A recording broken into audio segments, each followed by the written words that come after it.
निखिल अपने farm house पर था। वो हॉल में एक चेयर पर बैठा हुआ था। उसके सामने इस समय वही गुंडे थे जिन्होंने इसिका पर अटैक किया था और जिन्हें उसके गार्ड्स ने पकड़ा था। और वे उन्हें सीधे यहीं ले आए थे क्योंकि निखिल ने उन्हें ऐसा करने के लिए कहा था। निखिल जब इसिका के घर से निकला था तो वो सीधा वहीं आ गया था। उसकी बेचैनी अभी शांत नहीं हुई थी। उसे जानना था कि इन सब के पीछे कौन है और उस वजह को ही जड़ से उखाड़ फेंकना था, क्योंकि वो दोबारा से कोई लापरवाही नहीं चाहता था, खास करके इसिका को लेकर तो बिल्कुल भी नहीं। वहाँ पूरी तरह से शांति फैली हुई थी और अगर किसी चीज़ की आवाज़ आ रही थी तो वो सिर्फ गुंडों के तेज तेज लेती सांसों की आवाज़ें थीं। तभी उस शांत माहौल में एक ठंडी आवाज़ गूंजती है। किसके कहने पर किया? गुंडों का कोई जवाब नहीं आता। एक बार फिर वही आवाज़ आती है, लेकिन इस बार उस आवाज़ में गुस्सा था। बोलो, किसके कहने पर किया? निखिल चेयर पर से खड़ा होकर अपनी जेब में से बंदूक निकालकर एक गुंडे के सिर के बीचों बीच रखते हुए कहता है। उसकी आंखों में एक अलग ही ज्वाला धधक रही थी, जिसे देखकर उन गुंडों की रूह तक कांप गई थी। उन्होंने कभी सपने में भी नहीं सोचा था कि निखिल ओबराय का कोई डरावना रूप भी होगा, और इसमें उनकी कोई गलती भी नहीं थी। निखिल हमेशा से ही एक अड़ियल बिजनेसमैन और बहुत ही शांत रहने वाला इंसान के रूप में जाना जाता था। उसका ये रूप हमेशा बाहर कहाँ आता था? वो गुंडा जिसके सिर पर बंदूक इस समय तना हुआ था, वो डर से कांपने लगता है और हकलाते हुए कहता है, मुझे नहीं पता, मुझे नहीं पता, प्लीज़ मुझे जाने दो, मैंने कुछ नहीं किया, हमें किसी ने ये सब करने के लिए पैसे दिए थे। निखिल बंदूक थोड़ा सा पीछे करते हुए उस गुंडे की आंखें में आंखें डालकर कहता है, किसने दिए थे पैसे? कौन था वो? वो गुंडा इतना डर गया था कि उसके मुंह से आवाज़ तक नहीं निकल रही थी। निखिल उसके मुंह पर एक घूंसा मारता है और इतने में ही वो गुंडा जमीन पर जा गिरता है। उसके मुंह से खून आ जाता है। बाकी के गुंडे ये देखकर सदमे में आ जाते हैं। एक की तो पैंट भी गीली हो गई थी। निखिल ठीक उसके बगल वाले गुंडे के गले पर बंदूक रखकर कहता है, बोल, कौन था वो? गुंडे की सांस अटक गई थी, पर वो हकलाने का रिस्क नहीं ले सकता था। पर अपने साथी की हालत देखने के बाद तो बिल्कुल भी नहीं। वो जल्दी से कहता है, हमें इसिका मेहरा को मारने के लिए पैसे दिए गए थे। निखिल के हाथ उस गुंडे पर ढीले पड़ जाते हैं और उसकी आंखें शौक से बड़ी हो गई थी। इसिका को मारने के लिए? पर इसिका को मारने की कोशिश कौन कर सकता है? दरअसल अभी तक निखिल को यही लग रहा था कि हमला उस पर हुआ था, क्योंकि कार उसकी थी। इसलिए निखिल को यही लग रहा था कि हमला उस पर हुआ था और उसका शिकार अनजाने में इसिका हो गई थी। अब जब उसे ये बात पता चली कि हमला उस पर नहीं, इसिका पर ही हुआ था, तो यह उसके लिए किसी शौक से कम नहीं था। आखिर इसिका का कौन सा दुश्मन पैदा हो गया? क्या ये काम साहिल करवा सकता है? निखिल की मुठ्ठियां गुस्से से बंध गई थी। वो एक बार फिर उस गुंडे का कॉलर पकड़ते हुए कहता है, कौन था वो? मुझे उसका नाम बताओ, उसकी कोई पहचान, कुछ भी बताओ, पर मुझे वो इंसान हर हालत में चाहिए। गुंडा डरते हुए कहता है, साहब, हमें इसके बारे में सच में कुछ भी नहीं पता। वो जो भी था, अपने चेहरे पर मुखौटा लगाकर आया था। उसने हमें अपना नाम नहीं बताया और उसने हमें 40 लाख कैश एडवांस दिए थे इस काम के लिए, और कहा था कि अगर ये काम पूरा हो जाता है तो वो हमें 50 लाख और देगा। हमारा यकीन कीजिए, हम सच बोल रहे हैं। हमें छोड़ दीजिए, हमारी कोई गलती नहीं है। हमने ये सब बस पैसों के लिए किया था, साहब। निखिल के सभी गार्ड्स आसपास ही उन गुंडों को घेरे खड़े थे। निखिल कहता है, सैंडी, क्या मैंने जो काम तुमसे करने को कहा था वो हो गया? सैंडी जल्दी से आगे आते हुए कहता है, जी बॉस, आपके कहे अनुसार मैंने इन लोगों की सारी डिटेल निकलवा ली है। ये बीच वाला गुरु है जो इन लोगों का लीडर है। सबके सब क्रिमिनल्स हैं। इन्होंने पहले ही बहुत से मर्डर को अंजाम दिया है। छेड़छाड़ और रेपिस्ट लिस्ट में भी इनका नाम है, पर आज तक इनके खिलाफ कोई भी सबूत नहीं मिल सका, जिसके कारण ये अभी तक आज़ाद घूम रहे हैं। निखिल अपना हाथ ऊपर करके उसे रुकने का इशारा करता है और फिर उन गुंडों पर एक नज़र डालते हुए कहता है, तुम लोगों को जीने का कोई अधिकार नहीं। तुम लोगों ने आज तक जितने भी गुनाह किए हैं, उन सब में पता है तुम लोगों की सबसे बड़ी गलती क्या है? ये कि तुम लोगों ने मेरी जान को निशाना बनाया। अब मैं तुम्हें बताता हूँ कि निखिल ओबराय की वाइफ को चोट पहुंचाने की क्या कीमत होती है। इतना कहकर वो उन गुंडों को मारना शुरू करता है और इतना मारता है कि कुछ ही देर बाद सबके सब जमीन पर खून से लथपथ पड़े थे। पर निखिल को अभी भी शांति नहीं मिल रही थी। इससे कोई फर्क नहीं पड़ता कि तुम लोगों ने किसके कहने पर किया। मतलब इससे है कि अगर इशिका अकेली होती, मैं अगर विकी को उसे ड्रॉप करने के लिए नहीं कहता तो आज मैं उसे खो चुका होता। निखिल को देखकर ऐसा लग रहा था कि वह उन्हें जान से ही मार देगा। उसकी वाइट शर्ट पर जगह जगह खून के धब्बे लगे थे। उसके हाथ पूरे खून से लाल हो गए थे, पर वो रुकने का नाम ही नहीं ले रहा था। फिर वो अपना गन निकालकर एक गुंडे के सर के पास ले जाकर कहता है, निखिल ओबराय की वाइफ को आंख उठाकर देखने वालों को भी जिंदा रहने का कोई अधिकार नहीं। पर इससे पहले कि निखिल उसे शूट करता, कोई आकर उसका हाथ पकड़कर दूसरी ओर मोड़ देता है। गोली सीधा सामने लगी बल्ब पर जाकर लगती है और वो चकनाचूर हो जाता है। निखिल गुस्से से उस इंसान को देखता है जिसने उसके हाथों को ऊपर किया था। सामने विक्की खड़ा था। निखिल गुस्से से कुछ कहने को होता है, वाट था। इससे पहले कि निखिल अपना गुस्सा विक्की पर निकालता, विक्की अपना सिर झुकाते हुए जल्दी से कहता है, आई एम सॉरी बॉस, पर मैं आपको अपने हाथ इन गुंडों के खून से गंदा नहीं करने दे सकता। अगर मैंने कुछ गलत किया हो तो उसके लिए मैं आपसे माफ़ी चाहता हूँ। पर बॉस, आज आपकी ज़िंदगी की एक नई शुरुआत है। ऐसे खुशी के दिन पर आप अपने हाथ क्यों इनके खून से गंदा करना चाहते हैं?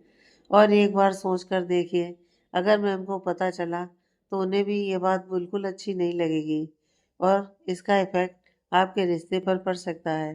प्लीज़ आप इन्हें हमारे हवाले कर दीजिए। मैं आपसे वादा करता हूँ कि मैं उन्हें उनके किए की मुकम्मल सज़ा दूंगा। अब तक जो गुस्सा निखिल के चेहरे पर था, वो इशिका का नाम सुनते ही शांत हो गया था। निखिल गन फिर से अपनी पॉकेट के हवाले करते हुए कहता है, पता करो कि इस हमले का मास्टरमाइंड कौन था। किसी को बोलकर साहिल के हर एक एक्टिविटी पर नज़र रखो। वो कब कहाँ जाता है, क्या करता है, किससे मिलता है, मुझे हर एक बात की डिटेल चाहिए। और हाँ, कल सुबह तक मुझे उसकी बैंक डिटेल भी चाहिए। इतना कहकर वो फार्म हाउस से बाहर निकल जाता है। अगले दिन सुबह निखिल अपने प्राइवेट विला पर था। विकी उसके सामने एक फाइल लिए खड़ा था। सर, आपके कहे अकॉर्डिंग मैंने साहिल पर नज़र रखने के लिए एक प्रोफेशनल जासूस को उसके पीछे लगा दिया है। उसके हर एक एक्टिविटी की जानकारी हम तक पहुंचाता रहेगा। और यह रहा उसका बैंक डिटेल्स। कहते हुए वो अपने हाथ में लिए फाइल निखिल की ओर बढ़ा देता है। निखिल फाइल खोलकर देखता है। पूरी फाइल देखने के बाद वो उसे बंद करके अपने सामने टेबल पर रखते हुए कहता है, हाँ, इस फाइल के अकॉर्डिंग साहिल ने पिछले 6 महीने में कोई 5 लाख रुपए निकाले हैं और हमलावरों का कहना था कि उन्हें 40 लाख एडवांस मिला है और 50 लाख काम होने के बाद देने का वादा किया गया था। इसका मतलब इसके पीछे साहिल नहीं था। बॉस, हमने उन गुंडों से निकलवाए गए इंफॉर्मेशन के हिसाब से उन गुंडों के ठिकाने के रास्ते में पड़ने वाले सीसीटीवी कैमरा से अब तक के जितने भी रिकॉर्ड निकाले हैं, तो उस हिसाब से उस इंसान ने ब्लैक कलर की हुडी पहनी हुई थी और चेहरे पर एक ब्लैक कलर का मुखौटा लगाए हुए था। वीडियो में भी उसका चेहरा पहचान में नहीं आ रहा, पर इतना तो श्योर है कि वो आसपास के इलाके का ही रहने वाला है। कहते हुए विक्की ने एक पेन ड्राइव अपने पॉकेट से निकालते हुए उसे निखिल के सामने टेबल पर रख दिया। निखिल जल्दी से पेन ड्राइव अपने लैपटॉप में लगाता है और फिर वो वीडियो प्ले करता है। उसकी आंखें छोटी हो जाती हैं। मुझे ऐसा क्यों लग रहा है, मैंने इसे कहीं तो देखा है, पर कहाँ? सर, आपको भी ऐसा लगता है ना? एग्जैक्टली, मुझे भी यही लगा था जब मैंने पहली बार इस वीडियो को देखा था। पर बहुत देर तक सोचने के बाद भी अब तक मुझे समझ में नहीं आया कि आखिर मैंने इसे कहाँ देखा है। इसकी बॉडी लैंग्वेज, हर एक चीज़ बहुत जानी पहचानी सी है। विक्की बहुत ज़्यादा हैरान रह गया था। अब तक उसे लग रहा था कि शायद उसे कोई गलत फहमी हो रही है, पर अब वो श्योर था। आखिर उसके साथ साथ उसके बॉस को भी गलत फहमी कैसे हो सकती थी। निखिल कहता है, ठीक है, तुम जाओ, अगर कुछ और पता चले तो मुझे खबर करना। Okay boss. विक्की वहाँ से चला जाता है। निखिल कई बार उस वीडियो को रिप्ले करके देखता है, पर उसके बावजूद भी उसके ध्यान में नहीं आता कि आखिर उसने उस शख्स को कहाँ देखा है। अंत में वो इरिटेट होकर लैपटॉप बंद कर देता है और थोड़ी देर में रेडी होकर ऑफिस चला जाता है। ऑफिस के काम से फ्री होने के बाद निखिल ने सोचा कि एक बार वो इशिका से जाकर मिल ले, पर वो उसके घर जाकर उससे कहेगा क्या कि वो उससे मिलने आया है। क्या सोचेगी वो उसके बारे में। निखिल ने कार की चाबी तो अपने हाथ में उठा ली थी इशिका के घर जाने के लिए, पर वो अब तक कोई बहाना सोच नहीं पाया था जिससे वो उसके घर चला जाए और कोई उससे ये सवाल भी ना करे कि वो क्यों आया है। तभी उसके मोबाइल की रिंग बजती है। कॉल रणविजय का था। वो जल्दी से कॉल उठाता है। Hello sir. उधर से रणविजय की आवाज़ आती है। निखिल, मैं तुमसे आज शाम को मिलना चाहता हूँ। तुम एक काम करो, मेरा मेंशन आ जाओ, मैं तुम्हारा इंतज़ार करूँगा। निखिल कहता है, सर आप बिजनेस ट्रिप से आ गए क्या? इशिका कह रही थी कि आप 1 वीक के लिए गए हैं। रणविजय हंसते हुए कहते हैं, हाँ गया तो मैं 1 वीक के लिए ही था, पर क्या करूँ, जब से तुम दोनों की शादी हुई है मैं अपने दामाद से मिलने के लिए बहुत बेकरार हुआ जा रहा था, तो फ्लाइट पकड़ी और कल रात को ही यहाँ आ गया। निखिल की तो जैसे मन की मुराद पूरी हो गई थी। आखिर वो अपने नए नए बने ससुर जी को मना कैसे कर सकता था। पर वो अपनी एक्साइटमेंट को छुपाते हुए कहता है, ठीक है सर, मैं आधे घंटे में पहुंचता हूँ। अरे नहीं नहीं, तुम्हें जल्दीबाजी में आने की कोई ज़रूरत नहीं है। तुम आराम से अपने काम ख़त्म करके उसके बाद मेरे पास आओ। वैसे भी मैं घर पर ही हूँ। रणविजय ने निखिल की हड़बड़ाहट पहले ही भांप ली थी और वो खुद को मुस्कुराने से रोक नहीं पाए थे। निखिल जल्दी से कहता है, सर मेरा काम ख़त्म हो गया है, मैं खाली हूँ, इसलिए मैं आधे घंटे में पहुँच जाऊँगा। इतना कहकर निखिल कॉल कट करता है और अपने केबिन से बाहर निकल जाता है। उसके चेहरे पर स्माइल थी जिसे देखकर ऑफिस के सभी स्टाफ मेंबर हैरान थे। निखिल अकेले अकेले मुस्कुरा रहा था, पर निखिल को तो जैसे इस बात का ध्यान ही नहीं था। वो ऑफिस के बाहर आकर पार्किंग लॉट से कार निकालता है और इशिका के घर के लिए निकल जाता है। करीब आधे घंटे बाद ही निखिल मेहरा मैंसन के बाहर खड़ा था।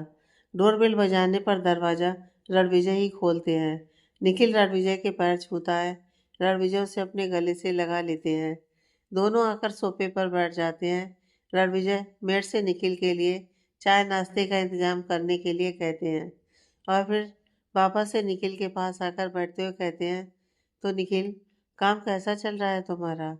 निखिल कहता है, परफेक्ट सर। रणविजय कहते हैं, आखिर तुम कब तक मुझे सर बोलने वाले हो? Why don't you call me dad, जैसे इशिका बुलाती है।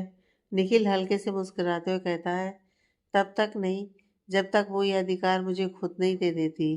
रणविजय थोड़ा मायूस होते हुए कहते हैं, निखिल, तुम उसे बता क्यों नहीं देते कि तुम उसको कितना चाहते हो? मैं तो ये नहीं समझ पा रहा हूँ, तुमने अपने दिल की बात अब तक उससे बताई क्यों नहीं? निखिल कहता है, सही समय आने पर मैं खुद उसे बता दूंगा। आपने सही कहा था, अभी वो इसके लिए तैयार नहीं है। अभी अभी उसे धोखा मिला है। ऐसे में आपको लगता है कि वो किसी और पर भरोसा कर पाएगी? और अगर आज वो मेरी वाइफ है तो सिर्फ और सिर्फ आपकी वजह से। वरना मैंने तो कभी सोचा भी नहीं था कि एक दिन ऐसा भी आएगा जब मैं पूरे अधिकार से कह सकूंगा कि वो मेरी है। रणविजय मुस्कुराने लगते हैं। दरअसल रणविजय को निखिल की फीलिंग्स के बारे में सब कुछ पता था और आज से नहीं, उन्होंने ये बात उसी दिन नोटिस की थी जब वो पहली बार इशिका को ऑफिस लेकर गए थे। कहीं ना कहीं रणविजय के मन में भी ये बात थी कि वो निखिल और ऋषिका के लिए बलराज से बात करेंगे। पर उससे पहले ही इतना कुछ हो गया कि रणविजय पूरी तरह से स्ट्रेस में चले गए थे। उनको दिन रात यही चिंता लगी रहती कि अब उनकी बेटी का क्या होगा। इसलिए उन्होंने मजबूर होकर साहिल के साथ इशिका का रिश्ता तय कर दिया। पर जब इशिका ने शादी से इनकार कर दिया तब रणविजय पूरी तरह से होपलेस हो चुके थे। इशिका की प्रेगनेंसी की खबर लीक होने के बाद उसका असर उनके बिजनेस पर भी पड़ा था। पर अगर सच कहा जाए तो उन्हें अपने बिजनेस की कोई परवाह नहीं थी। उन्हें जिस बात की फिक्र थी वो थी इशिका। हाँ, वो उससे नाराज थे, इसका मतलब ये बिल्कुल नहीं था कि वो उससे नफरत करने लगे थे। वो उनकी बेटी थी, उनकी प्रिंसेस, और वो हमेशा उनके लिए उनकी प्रिंसेस ही रहेगी। जब उन्हें कोई रास्ता नज़र नहीं आया तो उन्होंने एक सुबह निखिल को कॉल लगाया और उसके सामने ये प्रस्ताव रखा कि वो इशिका से कॉन्ट्रैक्ट मैरिज कर ले ताकि कोई उसके करेक्टर पर उंगली ना उठाए। निखिल ने उनकी बातों से साफ इनकार कर दिया था। यह बात सच थी कि उसने पहले ही फैसला कर लिया था कि वो इशिका से शादी करेगा, पर वो इशिका से किसी कॉन्ट्रैक्ट के बेसिस पर शादी नहीं करना चाहता था, बल्कि इसलिए करना चाहता था क्योंकि वो उससे प्यार करता था। रणविजय कहते हैं, मुझे पता है कि तुम इशिका को लाइक करते हो। निखिल ने इस बार अपनी फीलिंग्स को छुपाने की कोशिश नहीं की। हाँ, मैं उसे लाइक करता हूँ। इनफैक्ट मैं उससे प्यार करता हूँ और मैं उससे शादी करना चाहता हूँ, पर किसी कॉन्ट्रैक्ट के नाम पर बिल्कुल नहीं। निखिल रणविजय की बात से बिल्कुल भी इत्तेफाक नहीं रखता था। रणविजय कहते हैं, और तुम्हें लगता है कि वो शादी के लिए मान जाएगी? कभी नहीं मानेगी वो। एक चीज हो सकता है, अगर तुम कॉन्फ्रेंस करो कि तुम उससे प्यार करते हो, तो शायद कुछ हो सकता है। निखिल कहता है, सर, आप ये कैसी बातें कर रहे हैं? अभी अभी उसके साथ इतना कुछ हुआ है। आपको लगता है कि मैं उसके सामने अपनी फीलिंग्स जाहिर करूंगा और वो मुझ पर विश्वास कर लेगी? रणविजय कहते हैं, तो फिर मेरी बात मान लो। उसके सामने कॉन्ट्रैक्ट मैरिज का प्रपोजल रखो। एक बार तुम दोनों की शादी हो जाए, फिर तुम अपने हिसाब से जब तुम्हारा मन करे उसे बता देना। रणविजय अपने ख्यालों में ही खो गए थे कि निखिल की आवाज़ से वो वापस होश में आते हैं। क्या हुआ सर? आप ठीक तो हैं? कहाँ खो गए? रणविजय अपना सिर हिलाते हुए कहते हैं, कुछ नहीं। वो मैं ये सोच रहा था, तुम्हें लगता है कि इसी का को जब पता चलेगा तो वो मान जाएगी? मैं उसे बताऊंगा नहीं कि मैं उससे प्यार करता हूँ, बल्कि मैं उसे एहसास दिलाऊंगा। और कब तक ना करेगी? एक ना एक दिन तो मान ही जाएगी। निखिल के चेहरे पर एक सुकून बिखर गया था। तभी उनके बीच एक तीसरी आवाज आती है, कौन एक न एक दिन मान जाएगी? निखिल और रणवीर दोनों एकदम से सावधान हो जाते हैं, क्योंकि ये आवाज़ इशिका की थी। रणविजय कहते हैं, अरे कोई नहीं प्रिंसेस, वो निखिल की एक क्लाइंट है लूसी। हम उसी के बारे में बात कर रहे थे। वो एक डील के लिए हाँ नहीं बोल रही है। निखिल ने उसे बहुत मनाने की कोशिश की, पर वो है कि मान ही नहीं रही। तो वही निखिल बोल रहा था कि आज नहीं तो कल मान ही जाएगी। इशिका अपनी आंखें छोटी करके निखिल को घूरती है और मन ही मन कहती है, मिस्टर खड़ूस ओबराय, किसी लड़की में इतना इंटरेस्ट क्यों ले रहे हैं? इशिका का मुंह बन गया था, जिसे रणविजय और निखिल ने भी नोटिस किया था। तभी टेबल पर रखी निखिल की मोबाइल वाइब्रेट होती है, जिसे निखिल ने ही वहां आकर बैठने के बाद ऐसे ही उस पर रख दिया था। उसकी स्क्रीन पर लूसी नाम शो हो रहा था। देखो, उसका फोन भी आ गया। रणविजय की नज़र सबसे पहले उसके फ़ोन पर पड़ती है, और उन्होंने इस बात का फ़ायदा इशिका के सामने रखे और बहाने को प्रूव करने के लिए उठाया था। एक्सक्यूज़ मी, मैं थोड़ी देर में आता हूँ। निखिल ने कॉल को रिसीव करने से पहले कहा था, और फिर बात करते हुए वहाँ से चला गया था। पर इशिका अभी भी पीछे से उसी को घूर रही थी। उसको ऐसे शक भरी नज़रों से निखिल को घूरता देख रणविजय को बहुत हंसी आ रही थी, पर वो अपनी हंसी कंट्रोल किए हुए चुपचाप वहां बैठे थे। करीब 10 मिनट बाद निखिल वापस आया और फिर से अपनी सीट पर बैठ गया। पिछले 10 मिनट से इशिका वहीं की वहीं खड़ी थी और उसकी नजर लगातार निखिल पर बनी हुई थी। निखिल के आते ही इशिका अकवर्ड स्माइल करते हुए कहती है, तो क्या हुआ? मेरा मतलब आपकी क्लाइंट ने हाँ कर दी? इशिका ने यह सवाल करने से पहले ज्यादा नहीं सोचा था। निखिल को इशिका से इस सवाल की उम्मीद बिल्कुल नहीं थी। वो चौंक जाता है। हाँ, क्या? ऋषिका के चेहरे पर अभी भी वो नकली मुस्कुराहट बरकरार थी। मैंने पूछा कि क्या आपकी लूसी ने हाँ कर दी? आपको? मेरी लूसी? निखिल ऋषिका के कहे गए शब्द से कंफ्यूज हो गया था। आखिर लूसी उसकी लूसी कब से हो गई थी? क्या इस लड़की का दिमाग खराब हो गया है? निखिल कंफ्यूजन में ही कहता है, हाँ कर दी। शायद वो अभी भी इशिका के कहने का मतलब समझने की कोशिश कर रहा था।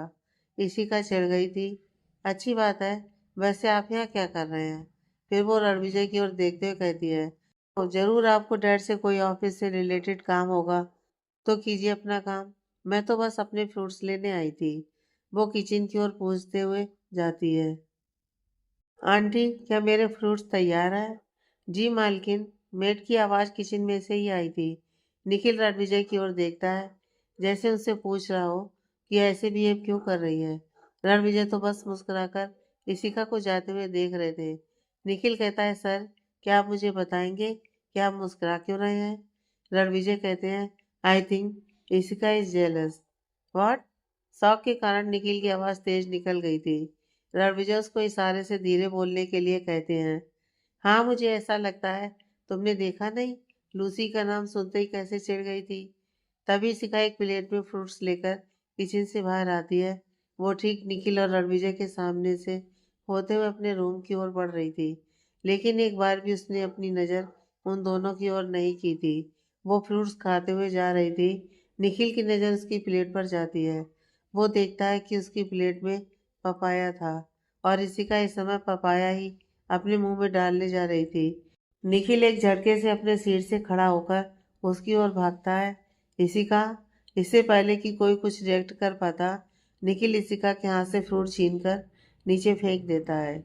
इसी बीच इशिका के हाथ से फ्रूट का प्लेट नीचे गिर गया था। निखिल इशिका के चेहरे को अपने हाथों में भरते हुए कहता है, मुंह खोलो अपना। पर इशिका अपना मुंह नहीं खोलती, क्योंकि वो तो आश्चर्य से निखिल को देखे जा रही थी। एक पल के लिए तो रणविजय भी हैरान हो गए थे निखिल के ऐसे बिहेवियर को देखकर। तो इशिका का हैरान होना तो लाजमी था। इशिका को मुंह न खोलता देख निखिल को बहुत तेज गुस्सा आता है और वो उसका मुंह पकड़कर उसे जबरदस्ती खोलते हुए कहता है, क्या तुमने पपाया खाया है? बोलो, मुंह खोलो अपना, दिखाओ मुझे। इस बार डर के मारे इशिका अपना मुंह खोल देती है। निखिल देखता है कि इशिका ने अब तक कोई पपाया नहीं खाया था। वो एक राहत की सांस लेता है। इशिका धीरे से कहती है, mister Oberoi, what wrong with you? आपने मेरे फ्रूट्स क्यों गिराए? इशिका के सवाल ने निखिल का गुस्सा और बढ़ा दिया था। वो इशिका को कंधे से पकड़ते हुए कहता है, आर यू मैड? तुम्हें ये भी नहीं पता कि तुम्हें क्या खाना चाहिए और क्या नहीं? तुम्हें फ्रूट्स किसने दिया खाने के लिए? बताओ मुझे। इशिका चिल्लाते हुए कहती है, पर हुआ क्या है? आप ऐसे क्यों रिएक्ट कर रहे हैं, जैसे मैं फ्रूट ना खाकर जहर खा रही थी? निखिल दांत पीसते हुए कहता है, इडियट, तुम्हारे फ्रूट्स में पपाया था। प्रेगनेंसी में पपाया नहीं खाते हैं, बेबी की जान भी जा सकती है। क्या? इशिका तुरंत अपने पेट पर हाथ रख लेती है। डर उसकी आंखों में साफ दिखाई दे रहा था। रणविजय इशिका के पास आते हुए कहते हैं, निखिल सही कह रहा है बेटा, किसने दिया तुम्हें फ्रूट्स? सीमा कहाँ है? और वो सीमा को आवाज़ लगाने लगते हैं। इशिका कहती है, डैड, आज सीमा आंटी नहीं आई हैं। वो कोई नई मेड है। सीमा आंटी ने ही उसे भेजा है। निखिल गुस्से से कहता है, वो जो भी है बुलाओ उसे। थोड़ी देर बाद वो नई मेड उन सबके सामने खड़ी थी। निखिल उसे गुस्से से घूरते हुए कहता है, बोलो किसने भेजा है तुम्हें? मेड डरते हुए कहती है, सर मुझे सीमा दीदी ने भेजा है। आज उनकी तबीयत बहुत ज़्यादा खराब थी, इसलिए वो नहीं आ पाई। निखिल गुस्से से टेबल पर अपना हाथ मारते हुए अपनी जगह पर खड़ा हो जाता है। देखो मुझे सच सच बता दो, शायद मैं तुम्हारी जान बख्श दूं। किसने भेजा है तुम्हें? इशिका निखिल के सवाल से हैरान रह जाती है। निखिल को ऐसा क्यों लग रहा था कि उस मैट को किसी ने भेजा है। मिस्टर ओबराय, क्या हुआ है आपको? कोई मुझे हार्म क्यों करना चाहेगा? आई एम श्योर कि उनसे कोई गलती हो गई होगी। उन्होंने जानबूझकर यह सब नहीं किया था। मैट अपने हाथ जोड़ते हुए इशिका के पास जाने को होती है, पर निखिल उसके सामने आ जाता है और कहता है, डोंट यू डेयर, दूर रहो उससे। मेड हाथ जोड़ते हुए कहती है, मैडम मैं सच कह रही हूँ, मुझे सच में नहीं पता था आपकी हालत के बारे में। मैं इतना गिरा हुआ काम कभी नहीं कर सकती। इशिका अपने कदम मेड की ओर बढ़ाती है, पर निखिल उसका हाथ पकड़कर उसको अपनी ओर खींच लेता है। तुम उसके पास नहीं जाओगी। निखिल के हर एक शब्द में एक चेतावनी थी। इशिका अपना हाथ छुड़ाते हुए कहती है, what wrong with you mister Oberoi? Made लगभग गिड़गिड़ाते हुए, मैम मेरा विश्वास कीजिए, मैं बेकसूर हूँ। मैंने कुछ भी जानबूझकर नहीं किया है। मुझसे गलती हो गई। इशिका कहती है, कोई बात नहीं, आप जाइए अपना काम कीजिए। निखिल गुस्से से इशिका को घूरता है और एक ठंडी आवाज़ में कहता है, रुको अभी, आप इस घर से दफा हो जाओ और दोबारा कभी यहाँ आने की कोई ज़रूरत नहीं। मिस्टर ओबराय, आप ओवर रिएक्ट क्यों कर रहे हैं? उस बेचारी से गलती हो गई। इशिका की आवाज़ में एक बार गुस्सा था। निखिल भी गुस्से से कहता है, और अगर हमारे बच्चे को कुछ हो जाता तो? इशिका एकदम से चुप हो गई थी और एकटक निखिल को देखने लगी थी। निखिल बहुत कंसर्न के साथ उसी को देख रहा था। ये सब हमारे बच्चे को इशिका के कानों में जैसे गूंज रहा हो। उसकी आंखें हल्की सी नम हो चली थी। निखिल कहता है, मुझे नहीं पता, मुझे ये औरत इस घर में बिल्कुल नहीं चाहिए। और तुम भी अब यहाँ नहीं रहोगी। तुम आज ही मेरे साथ मेरे बिला चल रही हो। इशिका इस बार उसकी बात का कोई जवाब नहीं देती है, क्योंकि वो अभी भी एकटक निखिल को ही देख रही थी। निखिल को एहसास भी नहीं था कि उसने कितनी बड़ी बात बोल दी थी। तो वहीं रणविजय के चेहरे पर एक सुकून पसरा हुआ था। अब जाकर उन्हें इस बात की तसल्ली हो गई थी कि उन्होंने इशिका को बिल्कुल सही हाथों में सौंपा है और अब वो उसकी चिंता से मुक्त हो सकते हैं। उस मेड को वहां से न हिलता देख निखिल गुस्से से कहता है, क्या तुम्हें मेरी बात सुनाई नहीं दी? Get out. मेड डरते हुए जल्दी से मेरा मेंशन से बाहर निकल जाती है। निखिल रणविजय के पास आते हुए कहते हैं, आई एम सॉरी सर, पर अब मैं इशिका को यहाँ और नहीं छोड़ सकता। मैंने सोचा था कि रिसेप्शन तक वो यहीं रहेगी, पर अब मुझे लगता है कि मेरा यह फैसला गलत था।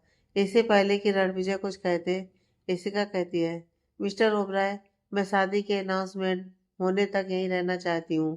आई होप कि आप मेरे इस फैसले की रिस्पेक्ट करेंगे। इतना कहकर वो अपने कमरे की ओर चली जाती है। इशिका कमरे के अंदर आते ही डोर अंदर से लॉक कर लेती है। उसका दिल बहुत जोरों से धड़क रहा था। वो मिरर के सामने आकर खड़ी हो जाती है। कहीं मैंने कुछ गलत तो नहीं सुना? क्या मिस्टर ओबराय ने यही कहा था, हमारा बच्चा? इशिका झुंझलाते हुए बेड पर बैठ जाती है। शायद उन्होंने यह गलती से बोल दिया होगा। हम दोनों को ही पता है कि यह शादी सिर्फ एक कॉन्ट्रैक्ट है और कुछ नहीं। इधर रणविजय निखिल के पास आते हुए कहते हैं, क्या बात है निखिल, कोई प्रॉब्लम है क्या? मैं समझ सकता हूँ कि तुम्हारा ऐसा रिएक्ट करना लाजमी था। मुझे पता है कि तुम नहीं चाहते कि इशिका को कोई चोट पहुंचाए, पर तुमने उस मेड से यह सवाल क्यों किया कि उसे किसने भेजा है? भला कोई इशिका को चोट क्यों पहुंचाना चाहेगी? निखिल अपने फोरहेड को सहलाते हुए सोफे पर बैठ जाता है। रणविजय भी उसके पास ही बैठ जाते हैं। थोड़ी देर बाद निखिल कहता है, कल इशिका पर अटैक हुआ था। क्या? इशिका पर अटैक? रणविजय चौंक गए थे। निखिल अपना सिर हिलाते हुए कहता है, वो तो अच्छा था कि उसके साथ विकी था। अगर मैं अकेली होती तो पता नहीं क्या हुआ होता। रणविजय कहते हैं, पर इशिका पर हमला कौन करवा सकता है? क्या तुम श्योर हो कि वो हमला इशिका पर ही हुआ था? हाँ, उन गुंडों ने मुझे खुद बताया है। रणविजय कहते हैं, तो क्या तुम्हें कुछ पता चला कि किसने करवाया था?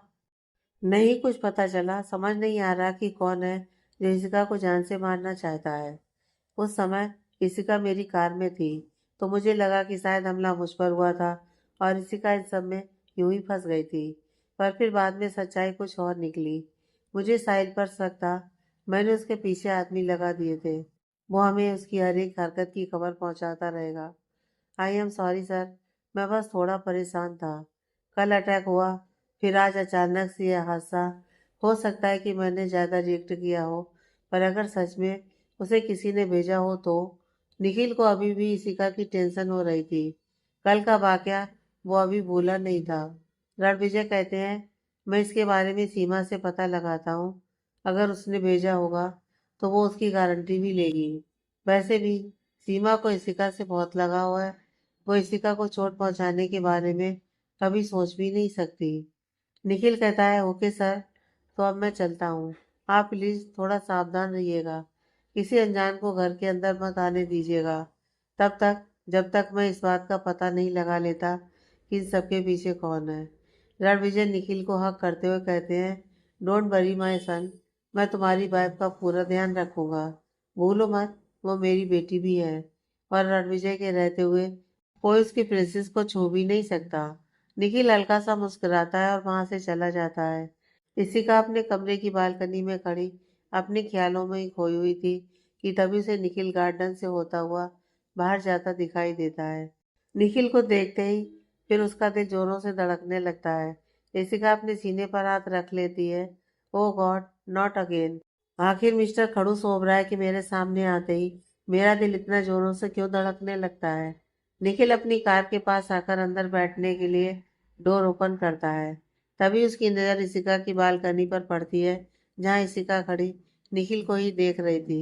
उसने एक स्मॉल ब्लू कलर की टी शर्ट पहनी हुई थी और नीचे हाफ पैंट। वो उसमें किसी प्यारी सी खरगोश के जैसी लग रही थी। निखिल की नज़र इशिका पर ही ठहर जाती है। इशिका जब निखिल को अपनी ओर देखता पाती है तो वो हड़बड़ाकर पीछे मुड़ जाती है और अपना पीठ निखिल की ओर कर देती है। निखिल मुस्कुराते हुए अपना सिर हिलाता है और कार में बैठकर वहाँ से चला जाता है। इशिका उसके जाने के बाद ही वापस मुड़ती है। मिस्टर खड़ूस ओबराय मेरे बारे में क्या सोच रहे होंगे? कहीं उन्हें यह ना लग रहा हो कि मैं उन्हें घूर रही थी। वैसे भी उनका क्या भरोसा, वो कुछ भी सोच सकते हैं। अरे माना कि वो थोड़े हैंडसम है, नहीं थोड़े ज़्यादा हैंडसम है, उनकी पर्सनालिटी भी अच्छी खासी है और वो बहुत हॉट भी हैं, पर इसका मतलब यह थोड़ी ना है कि मैं उनके प्यार में पड़ जाऊंगी। इतना कहते कहते इशिका रुक जाती है और फिर अपने सिर पर मारते हुए कहती है, इसी ये तुझे क्या हो गया है? मिस्टर ओबराय के बारे में सोचना बंद कर, वरना वो दिन दूर नहीं जब तू सच में पागल हो जाएगी। आफ्टर 1 वीक रिसोर्ट के एक प्राइवेट वीआईपी कमरे में इशिका तैयार हो रही थी। आज उसकी रिसेप्शन पार्टी थी। ऐसे तो ऑफिस के सभी लोगों को यही लग रहा था कि वे लोग निखिल द्वारा ऑर्गेनाइज किए गए किसी पार्टी में जा रहे हैं। शायद ये पार्टी रिसोर्ट के ओपन होने की खुशी में है। इशिका ने ब्लैक कलर की इंडियन वेस्टर्न वियर गाउन पहना हुआ था और उस पर ब्लैक कलर की पेंसिल हील्स। आज पहली बार वो फुल मेकअप में थी। कानों में ब्लैक कलर के राउंड शेप ईयरिंग पहने हुए थी। वो सच में बहुत खूबसूरत लग रही थी मिरर में खुद को देखते हुए। आज उसके चेहरे पर एक बड़ी सी स्माइल थी। उसे नहीं पता था कि वो क्या फील कर रही थी, पर उसका फेस ग्लो कर रहा था, जो कि उसकी खूबसूरती में चार चांद लगा रहा था। श्रेया कमरे के अंदर एंटर करती है। डैड तुम्हें बुला रहे हैं। Everyone is waiting for you. Ishika मुड़कर श्रेया को देखती है। श्रेया उसे ऊपर से नीचे तक देखते हुए, you are looking stunning. Finally आज तुम्हें कोई क्यूट नहीं बुलाएगा। इशिका श्रेया को देखकर मुस्कुरा रही थी और श्रेया कहती है, वाट, तुम मुझे देखकर स्माइल क्यों कर रही हो? इशिका उसके पास जाकर उसे हक करते हुए कहती है, मुझे पता है तुम मुझे हेट नहीं करती, बस हेट करने का नाटक करती हो। सिरा चिढ़ते हुए कहती है, किसने बोला तुम्हें? I still hate you. मुझे तुम बिल्कुल भी पसंद नहीं हो। इशिका के चेहरे पर अब भी स्माइल थी। झूठ बोल रही हो तुम। डैड भी मुझे हेट नहीं करते। मैं ही इडियट थी जो मैं इंडिया छोड़कर जा रही थी। मुझे लगा जब जब डैड मुझे देखेंगे मैं उनके दुख का कारण बनूंगी, पर अब मुझे पता चल गया है कि डैड के लिए मैं अब भी उनकी प्रिंसेस ही हूँ। श्रेया इशिका से इरिटेट होकर वहाँ से चली जाती है। इशिका मुस्कुराते उसको फॉलो करती है और वो रूम से लेकर हॉल तक के पूरे रास्ते भगवान जी से यही प्रे कर रही थी कि अब सब कुछ ठीक हो। इशिका पार्टी हॉल में एंटर करती है। उसके एंटर करते ही सबकी नज़रें एंट्रेंस की ओर जाती हैं और सब इशिका को देखकर सरप्राइज रह जाते हैं। वाकई में बहुत खूबसूरत लग रही थी वो। इशिका की नज़रें जैसे ही निखिल की नज़रों से मिलती हैं, वह देखती है कि निखिल मुंह खोले आश्चर्य से उसको देख रहा था। यह सच था कि आज वो पहली बार इशिका को ऐसी ड्रेस में देख रहा था। वैसे निखिल भी कुछ कम नहीं लग रहा था। वाइट शर्ट पर ब्लैक टक्सीडो सूट में काफ़ी जच रहा था वो। उसने इशिका की ड्रेस से मैचिंग ड्रेस ही लिया था। उन्हें देखकर कोई भी इस बात का अंदाज़ा लगा सकता था कि वे दोनों कपल थे। दरअसल ड्रेस निखिल ने ही इशिका के लिए परचेज किया था। वो इशिका के टेस्ट के अकॉर्डिंग ही था। इशिका को तो विश्वास ही नहीं हो रहा था कि निखिल उसके टेस्ट के बारे में इतना डीपली जानता है, और ड्रेस इशिका को एकदम फिट भी थी। श्रेया धीरे से इशिका के कान में कहती है, इशिका, तुम्हारे पास अब भी समय है। अपना आइडिया ड्रॉप कर दो और इस शादी को अनाउंस करने से रोक लो। I warn you, this is not a good idea. Ishika कहती है, maybe you are right, लेकिन दी अब मेरे पास खोने के लिए कुछ बचा ही नहीं है। और फिर तुम्हें ऐसा लग रहा होगा कि मिस्टर ओबराय एक बुरे इंसान है, पर मैं ऐसा नहीं सोचती। साहिल की और उनकी तो तुलना भी नहीं की जा सकती। और फिर मिस्टर ओबराय ने मुझे कोई फोर्स नहीं किया है शादी के लिए। हमने डील किया है। वैसे भी 1 साल बाद तो हम अलग ही हो जाएंगे। Really? A contract marriage? You really have lost it? शायद मैंने तुमसे कुछ ज़्यादा ही एक्सपेक्ट कर लिया था। इतना कहते हुए श्रेया अपना सिर हिलाते हुए बाहर काउंटर की ओर चली जाती है। जहां ऑफिस के ज़्यादातर एम्प्लॉयज शैंपेन पी रहे थे। You look really beautiful dear, Swara ने इशिका के पास आते हुए कहा था। इशिका स्माइल करते हुए कहती है, थैंक यू मैम। तुम्हारे और निखिल की एंगेजमेंट की खबर हमारे लिए कैसी शौक से कम नहीं था। स्वरा काफी खुश नजर आ रही थी। तुम दोनों ने मिलकर हमें सरप्राइज कर दिया। वैसे तुम दोनों ने हमसे ये बात छुपाई क्यों कि तुम दोनों एक दूसरे को डेट कर रहे हो? लगे हाँ, स्वरा ने इशिका से यह प्रश्न भी पूछ ही डाला था। Ma'am, it's a long story, मैं आपको किसी और दिन बताऊंगी, इशिका ने स्वरा को टालने के मकसद से कहा था। इशिका स्वरा से बात कर ही रही थी कि तभी वो देखती है कि उसके डैड और निखिल उसकी ओर ही आ रहे थे। निखिल जिन नजरों से इशिका को देख रहा था, इशिका खुद को ब्लश करने से रोक नहीं पाई थी। रणविजय कहते हैं, are you ready princess? Ishika Ranvijay की ओर देखने लगती है। रणविजय उसके सिर पर हाथ रखते हैं। तभी वहां बलराज भी आ जाते हैं। इशिका झुककर उनके पैर छूती है। बलराज निखिल को घूरने लगते हैं। तुम्हें कोई निमंत्रण देना पड़ेगा। निखिल भी आकर उसके साथ ही उनके पैर छूता है। बलराज मुस्कुराते हुए उनके सिर पर हाथ रख देते हैं। हमेशा खुश रहो, भगवान तुम दोनों की जोड़ी हमेशा बनाए रखे। बलराज की बात सुनकर इशिका और निखिल एक दूसरे की ओर देखने लगते हैं। तभी इंट्रेन से एक आवाज आती है, क्यूटी। जहाँ ये आवाज सुनकर इशिका का चेहरा खिल उठता है तो वहीं निखिल का मुंह बन गया था। उसका शरारती भाई आखिर इशिका को क्यूटी कहना बंद कब करेगा। तुम जल्दी से इशिका के पास आता है और उसको हक करते हुए कहता है, मैं कितने दिनों से इस दिन का इंतजार कर रहा था। इशिका मुस्कुराते हुए कहती है, और मैं भी। कैसे हो तुम? बहुत बढ़िया। शुभ इशिका से मिलकर वाकई में बहुत खुश था। शुभ के साथ अमित और शालिनी भी आए थे। अमित निखिल को गले लगाते हुए कहता है, congratulations bro, finally you are married. बहुत जल्द तेरी लाइफ भी मेरे जैसी होने वाली है। शालिनी इशिका को गले लगाते हुए कहती है, welcome to Oberoi family. Thank you भाभी। इशिका के सामने थोड़े लड़खड़ा गए थे। उसने शालिनी को भाभी कहा था। शालिनी के चेहरे पर एक बड़ी सी स्माइल आ जाती है, क्योंकि आज तक निखिल ने कभी उसे भाभी नहीं कहा था। बलराज निखिल को कुछ इशारा करते हैं। निखिल अपना सिर हाँ में हिलाता है और फिर इशिका की ओर बढ़ जाता है। उसके पास पहुंचकर वो अपना हाथ इशिका की ओर बढ़ा देता है। इशिका निखिल को कंफ्यूजन से देखने लगती है, और वैसे भी इशिका के हाथ इस समय शुभ ने पकड़े हुए थे। शुभ की बहुएं इस समय तन गई थी। आखिर ऐसा क्यों था कि जब भी इशिका और शुभ साथ होते थे, उसके निखिल भाई हमेशा उनके बीच में कूद पड़ते थे। इशिका को कंफ्यूज देख निखिल अपने हाथ की ओर इशारा कर देता है। इशिका जल्दी से शुभ का हाथ छोड़कर उसका हाथ थाम लेती है। शुभ हैरानी से इशिका को देखने लगता है। उसकी क्यूटी भी अब निखिल की बात मानने लगी थी। निखिल शुभ को देखकर एक शैतानी मुस्कान देता है, जैसे वो उससे ये जता रहा हो कि वो चाहे कुछ भी कर ले, इशिका हमेशा उसकी ही बात मानेगी। निखिल की मुस्कुराहट देखकर शुभ चिढ़ जाता है और वो अपनी नाक भौं सिकोड़ते हुए दूसरी ओर चला जाता है। निखिल इशिका को लेकर सेंटर में जाता है। विकी उसके पास आते हुए एक माइक निखिल को देता है। लेडीज एंड जेंटलमैन, आज मेरे लिए बहुत स्पेशल दिन है, और मैं अपने इस स्पेशल दिन को और भी ज़्यादा स्पेशल बनाने के लिए आप सबसे एक न्यूज़ शेयर करना चाहता हूँ। So today I want to introduce you all to my wife. आप लोग सोच रहे होंगे कि यह पार्टी क्यों ऑर्गेनाइज की गई। एक्चुअली हमने 1 वीक पहले ही शादी की है और ये पार्टी उसी की खुशी में है। So ladies and gentleman, meet my wife Ishika Nikhil Oberoi.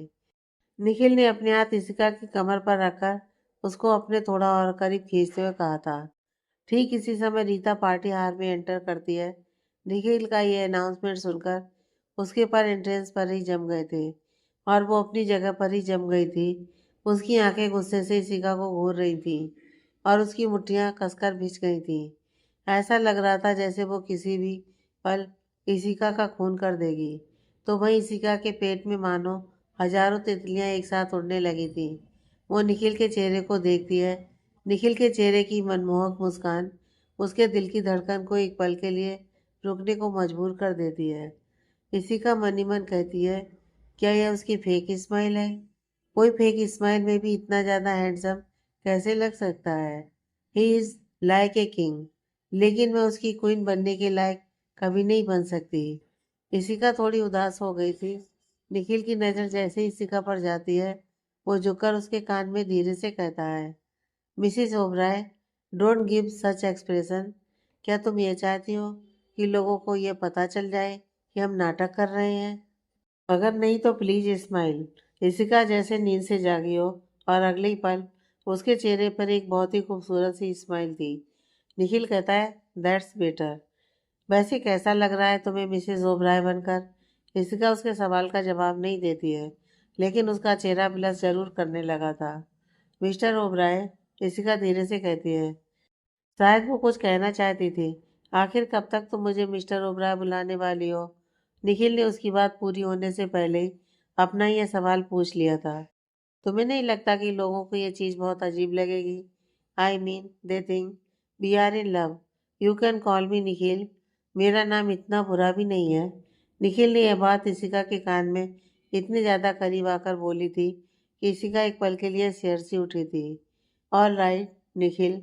Ishika ने पूरी कोशिश की थी बोलने की, पर बहुत मुश्किल से बोल पाई थी, क्योंकि उसे मिस्टर ओबराय बोलने की हैबिट बन गई थी। आई थिंक तुम्हें एटलीस्ट 1000 टाइम इसे प्रैक्टिस करने की ज़रूरत है, तब जाकर कहीं तुम मेरा नाम अच्छे से बोल पाओगी। निखिल ने इशिका का मजाक उड़ाते हुए कहा था। निखिल की इस बात पर इशिका अपनी आंखें रोल करती है। निखिल कहता है, 1 साल काफ़ी होंगे ना तुम्हारे लिए मेरा नाम बिना हकलाए बोलने की प्रैक्टिस के लिए? इस बीच सभी बारी बारी से आकर उन्हें शादी की बधाइयाँ दे रहे थे। वे लोग शॉक्ड थे। उन्होंने एक्सपेक्ट नहीं किया था कि निखिल और इशिका ऐसे अचानक से शादी कर लेंगे। और इन सब में जिसे सबसे ज़्यादा बड़ा झटका लगा था, वो थी रीता। वो जब से आई थी ड्रिंक पर ड्रिंक किए जा रही थी, और अपनी कातिल नज़रों से इशिका और निखिल को घूर रही थी, जो कि इस समय एक दूसरे के बहुत करीब खड़े थे।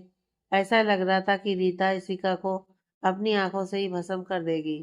पार्टी में रिपोर्टर्स भी मौजूद थे। वे तरह तरह के एंगल से उन दोनों की तस्वीरें ले रहे थे। पार्टी अभी स्टार्ट हो चुकी थी। एक तरफ बलराज और रणविजय बैठकर बातें कर रहे थे। सभी लोग इशिका और निखिल को डांस करने के लिए कहते हैं। निखिल एक बार फिर अपने हाथ इशिका की ओर बढ़ाता है। Shall we have our first dance? Ishika अपने आसपास देखती है। सब लोग उन दोनों को एनकरेज कर रहे थे। तभी उसकी नज़र रीता पर पड़ती है। रीता को खुद को ऐसे जलती आंखों से घूरता देख पता नहीं क्यों इशिका को बहुत अच्छा फील होता है। उसका मन उसे और ज़्यादा जलाने को होता है। वो उसको चिढ़ाने वाले अंदाज में मुस्कुराती है। तभी उसके कान में निखिल की आवाज़ पड़ती है। क्या सोच रही हो? हाथ दो। इशिका मुस्कुराते हुए एक नज़र फिर रीता को देखती है, और फिर अपना हाथ निखिल के हाथ पर रख देती है। निखिल उसे लेकर डांस फ्लोर पर ले जाता है। वे दोनों आमने सामने खड़े थे। निखिल अपना हाथ इशिका की कमर में डालकर उसे अपने पास खींचता है। इशिका उसके सीने से जा लगती है। उसके दोनों हाथ निखिल के सीने पर थे, और वो एकटक निखिल की आंखों में देख रही थी। निखिल धीरे से कहता है, तुम्हें डांस तो आता है ना? इशिका उसको घूरने लगती है। निखिल कहता है, नहीं, मेरा मतलब यह था कि मुझे नहीं आता। निखिल ने अपने हाथ से अपने फोरहेड को हल्का सा हिलाते हुए कहा था। इशिका चौंक कर निखिल को देखने लगती है। क्या आपको डांस नहीं आता? क्या आप मुझसे कोई मजाक कर रहे हैं? निखिल थोड़ा अकवर्ड होते हुए कहता है, नो, ये कोई मजाक नहीं है। मैंने आज तक कभी कपल डांस नहीं किया। इशिका की हंसी छूट जाती है, पर वो खुद पर कंट्रोल कर लेती है। क्या कहा आपने? निखिल चिढ़ते हुए कहता है, मैंने सीधे सीधे तो बताया कि मैंने कभी कपल डांस नहीं किया। अब क्या मुझे तुम्हें लिखकर बताना पड़ेगा? ऋषिका कहती है, क्या आपकी कभी कोई गर्लफ्रेंड नहीं रही? निखिल कहता है, नहीं। आप मजाक कर रहे हैं ना? ऋषिका को निखिल की बातों पर बिल्कुल भी भरोसा नहीं हो रहा था। मैं मजाक क्यों करूँगा? और इसमें इतने आश्चर्य की क्या बात है? क्या इस बात पर विश्वास करना इतना मुश्किल है? नहीं, मेरा मतलब आप इतने गुड लुकिंग हो, अमीर भी हो, और आप में वो सारी क्वालिटीज़ भी हैं जो आजकल की लड़कियां चाहती हैं। फिर भी आप अब तक आपकी कोई गर्लफ्रेंड नहीं रही।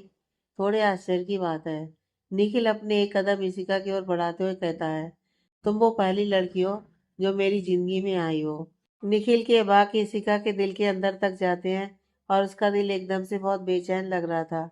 उसे विश्वास नहीं हो रहा था कि वो निखिल की लाइफ में आने वाली पहली लड़की थी।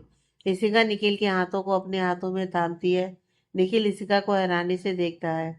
इशिका उसके हाथ अपनी कमर पर रख देती है। निखिल एकटक उसकी झील सी गहरी आंखों में देखने लगता है। इसके बाद इशिका अपने दोनों हाथ निखिल के गले में डाल देती है।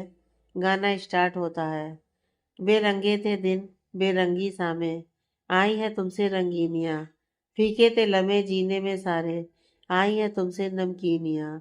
निखिल इशिका के चेहरे पर अपनी उंगलियां फिराते हुए उसके पीछे से घूमकर उसके सामने आता है और फिर उसके दोनों हाथों को पकड़ते हुए उसे मोड़ देता है। इशिका की पीठ इस समय निखिल के सीने से लगी हुई थी और उसकी आंखें बंद थी। वे दोनों डांस करते हुए एक दूसरे में पूरी तरह से खो गए थे। निखिल इशिका के हाथ को पकड़कर उसको गोल गोल घुमाता है और फिर इशिका को उसकी कमर से पकड़कर ऊपर हवा में उठा देता है। इशिका के हाथ इस समय निखिल के चेहरे को थामे हुए थे और वे दोनों एकटक एक दूसरे की आंखों में देख रहे थे। तुम क्या मिले, तुम क्या मिले, हम ना रहे हम, तुम क्या मिले, जैसे मेरे दिल में खिले फागुन के मौसम, तुम क्या मिले। गाना खत्म होता है और तालियों की गड़गड़ाहट पूरे हॉल में गूंज उठती है। गाना खत्म होते ही रीता गुस्से से पार्टी हॉल से फुफकारते हुए बाहर निकल जाती है। वो मन ही मन कहती है, तुम्हें इसकी बहुत बड़ी कीमत चुकानी पड़ेगी मिस इशिका मेहरा। मैं तुम्हें छोड़ूंगी नहीं। तुमने मुझसे मेरा निखिल छीना है, मैं तुमसे तुम्हारी जिंदगी छीन लूंगी। जस्ट वेट एंड वॉच, तुम रोओगी कि तुमने निखिल से शादी क्यों की। जैसे आज तुम मुझ पर हंस रही हो, कल मैं तुम पर हंसूंगी और ये मेरा प्रॉमिस है तुमसे। तालियों की आवाज़ सुनकर इशिका जैसे होश में आती है। निखिल इशिका को नीचे उतारता है और उसने अभी भी इशिका को अपनी बाहों में ही थाम रखा था और वो एकटक उसकी आंखों में ही खोया था। इशिका को बहुत ऑकवर्ड लगता है। सब उन लोगों को स्माइल करते हुए देख रहे थे। इशिका अपना पैर निखिल के पैर पर दे मारती है।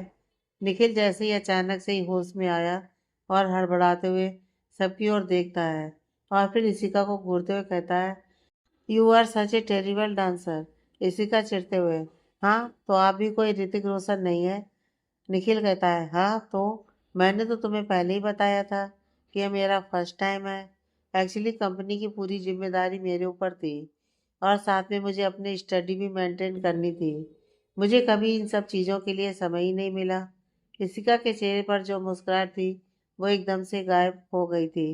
अब वो निखिल को देखने लगी थी। उसे उसके लिए बहुत बुरा लग रहा था। वो क्लियरली देख सकती थी कि निखिल ने अपना बचपन खो दिया था। डैड की तबीयत हमेशा खराब रहती थी। ऐसे में अगर मैं कंपनी को नहीं संभालता तो आज तुम्हारे सामने जो निखिल ओबराय खड़ा है वो कब का रोड पर आ चुका होता।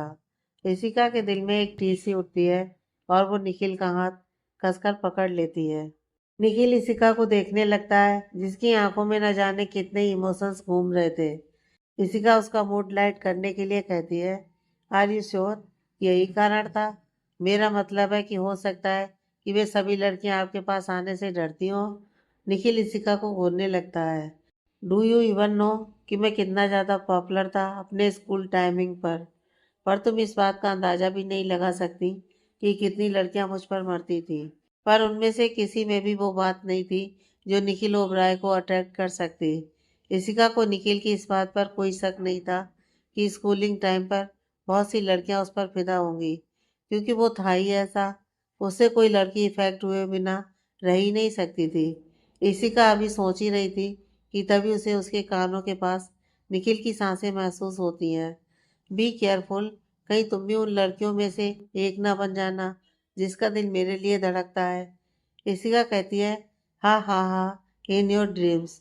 बलराज इशिका और निखिल के पास ही आ रहे थे और वो उन दोनों को लड़ते हुए देखकर एक पल के लिए हैरान रह गए थे, पर फिर मुस्कुराते हुए उनके थोड़ा और पास आकर कहते हैं, मैं बहुत खुश हूँ, तुम दोनों ने बिल्कुल सही डिसीजन लिया है। भगवान तुम दोनों पर अपनी कृपा हमेशा बनाए रखे और तुम दोनों हमेशा ऐसे ही एक साथ खुश रहो। फाइनली सभी लोगों ने अब जाने का डिसाइड कर लिया था। धीरे धीरे सभी लोग पार्टी हॉल से बाहर जा रहे थे। इशिका के पैरों में बहुत दर्द होने लगा था। वो बहुत ज्यादा थक गई थी और ये उसके चेहरे से साफ दिखाई दे रहा था। निखिल उसे देखते ही समझ जाता है कि वो बहुत थक गई है। चलो रूम में चलते हैं, आई थिंक तुम्हें रेस्ट की ज़रूरत है। तभी वहाँ शुभ आता है। क्यूटी, क्या तुम मेरे साथ डांस करोगी।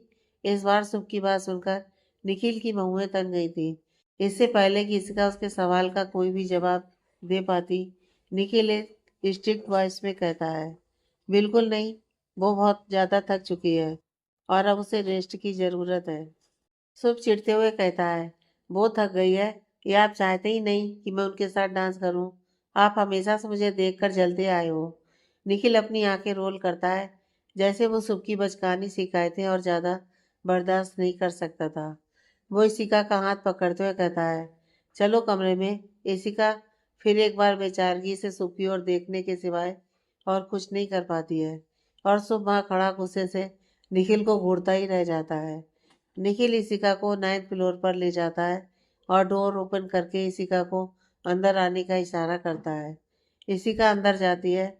इशिका के अंदर आते ही निखिल डोर को फिर से लॉक कर देता है और अंदर आने के बाद वो अपनी शर्ट के बटन खोलने लगता है। इशिका हैरानी से उसकी ओर देखने लगती है। आखिर निखिल क्या करने की कोशिश कर रहा था? क्या वो यह बात भूल चुका था कि इसका भी उसके रूम में मौजूद थी? मिस्टर ओबराय, क्या आप मुझे बताएंगे कि मेरा रूम कहाँ है? निखिल उसको अपनी आंखें छोटी करके घूरता है। इशिका, यही तुम्हारा रूम है। इशिका हंसती है। हाँ हाँ, नाइस जोक। अब बताइए मेरा रूम कहाँ है? I am not joking, this is your room. Nikhil फिर एक बार इशिका को क्लियर किया था। इशिका कहती है, ओके, तो फिर आप यहाँ क्या कर रहे हैं? आप अपने रूम में जाइए। निखिल फिर एक बार इशिका को घूरने लगता है। Are you stupid? यह हमारा रूम है, मतलब हम दोनों का। तुम यहीं रहने वाली हो। इशिका शॉक्ड रह जाती है। वाट? निखिल उसकी ओर मुड़ता है और अपनी शर्ट निकालकर चेयर पर रख देता है। उसकी स्ट्रांग और परफेक्ट बॉडी इस समय इशिका के सामने थी।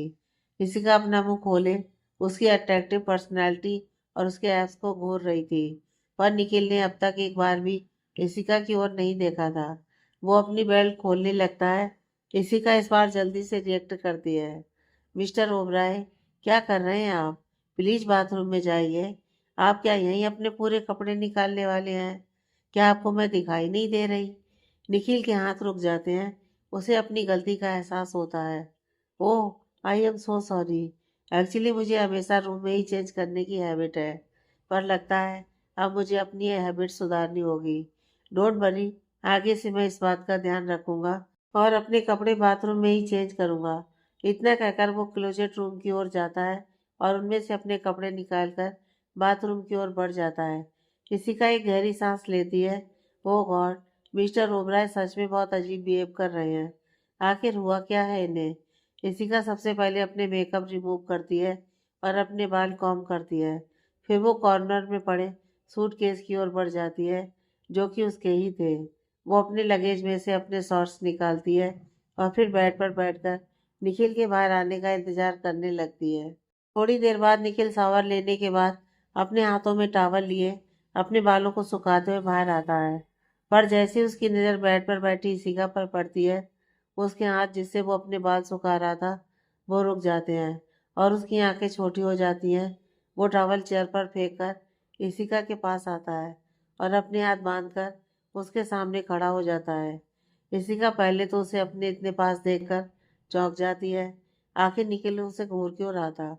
फिर उसको सवालिया नजरों से देखने लगती है। निखिल उसके पैर की ओर इशारा करते हुए एक ठंडे लहजे में कहता है, what is this? Ishika Nikhil का मतलब नहीं समझ पाती है। निखिल कहता है, इशिका, तुमने हील्स पहने हुए हैं। ऐसी हालत में हील्स कौन पहनता है? मेरा ध्यान इस पर पहले क्यों नहीं गया? आखिर मुझे तुम्हें कितनी बार इस बात को याद दिलानी पड़ेगी कि तुम प्रेग्नेंट हो? इशिका, अब तुम बच्ची नहीं हो। तुम्हें केयरफुल रहना होगा, सिर्फ अपने लिए ही नहीं, बच्चे के लिए भी। इशिका एक बार अपने पैरों की ओर देखती है और फिर निखिल को घूरते हुए कहती है, मिस्टर ओबराय, आप हर वक्त बस मुझे डांटने का मौका क्यों ढूंढते रहते हैं? इशिका जैसे उससे शिकायत कर रही थी। निखिल इशिका को गुस्से से देखता है। तो तुम्हें लगता है कि मैं तुम्हें बेवजह डांट रहा हूँ? क्या होता अगर तुम्हारा पैर ट्विस्ट कर जाता, तुम नीचे गिर जाती और तुम्हें चोट लग जाती, बेबी को कुछ हो जाता, फिर तुम क्या करती? पर नहीं, तुम्हें तो ये दिखाई दे रहा है कि मैं तुम्हें डांट रहा हूँ, पर क्यों डांट रहा हूँ ये दिखाई नहीं दे रहा। इस बार इशिका चुप हो जाती है क्योंकि उसे पता था कि उसकी गलती है। अगले ही पल निखिल जल्दी से झुककर उसके हिस्स उतारने लगता है। निखिल के हाथ जैसे ही उसके पैरों को छूते हैं, इशिका अपने पैर पीछे खींच लेती है। मिस्टर ओबराय, ये आप क्या कर रहे हैं? आप प्लीज रहने दीजिए, मैं खुद निकाल लूंगी। इशिका को इस बात की उम्मीद नहीं थी कि निखिल उसकी सैंडल अपने हाथों से ही उतारने लग जाएगा। निखिल उसको गुस्से से घूरता है। इशिका डर से अपना पैर आगे कर देती है। निखिल उसके हील्स उतारता है और फिर उसे ले जाकर सीधा डस्टबिन में डालता है। इशिका अपना मुंह खोले निखिल की हर एक हरकत देख रही थी। मिस्टर ओबराय, ये आपने क्या किया? आपको पता भी है कितनी महंगी थी वो? आपने उसे डस्टबिन में क्यों डाला? निखिल कहता है, वो चाहे कितनी भी महंगी हो, पर तुम्हारी सेफ्टी से ज़्यादा कीमती नहीं हो सकती। तुम्हें समझना होगा कि कुछ समय के लिए तुम्हें इन सब चीज़ों से दूर रहना है। और मेरी एक बात अपने दिमाग में बिठा लो, आज के बाद तुम कभी भी हिल्स नहीं पहनोगी। कम से कम तब तक तो नहीं जब तक तुम्हारी डिलीवरी नहीं हो जाती। Do you understand? Rishika Nikhil की बातों पर चिढ़ते हुए कहती है। ठीक है, नहीं पहनूंगी। अब खुश? तो फिर हटिए मेरे रास्ते से, मुझे भी चेंज करना है। इतना कहकर ऋषिका बाथरूम की ओर जाने लगती है। निखिल उसका हाथ पकड़कर रोक लेता है।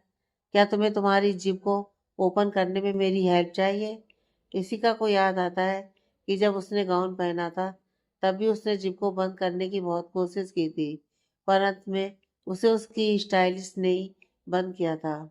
इसलिए इशिका को पता था कि उसके हाथ डेफिनेटली जिप तक नहीं पहुंच पाएंगे। फिर भी वो निखिल को मना कर देती है। नहीं, आप रहने दीजिए, मैं खुद कर लूँगी। निखिल कहता है, आर यू श्योर? क्योंकि मुझे लगता है कि तुम्हें हेल्प की ज़रूरत पड़ेगी। तुम अकेले जिप नहीं खोल सकती। रिलैक्स, ये नॉर्मल सी बात है, मैं तुम्हारी हेल्प कर सकता हूँ। इशिका कुछ देर सोचती है और फिर कहती है, ओके। निखिल धीरे धीरे उसके पास आता है और उसकी जिप पकड़कर उसे नीचे करता है।